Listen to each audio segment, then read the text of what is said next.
అందరికీ నమస్కారం అండి. మాకు చింతాకుతో పచ్చడి చేయాలనిపించింది. మిద్దెపైకి వెళ్ళి చింతాకు తీసుకొచ్చాను.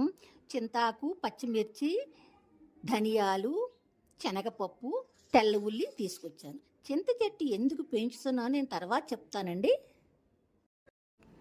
స్టవ్ పై కళాయిలో ఆయిల్ వేసి అన్నీ చక్కగా దోరగా వేయించుకున్నానండి. వేయించుకున్న బాగా వేగినాక కొద్దిగా చింతపండు కూడా అందులోనే వేసేసాను.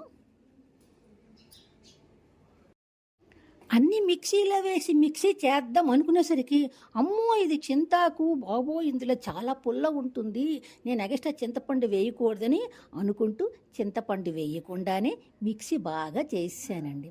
చేసిన తర్వాత ఇప్పుడు కళాయిలో కొద్దిగా ఆయిల్ వేసి బాగా కొద్దిగా ఆవాలు, కొద్దిగా తెల్లుల్లి వేసి బాగా వేగినాక ఇప్పుడు ఈ ముద్ద వేసానండి.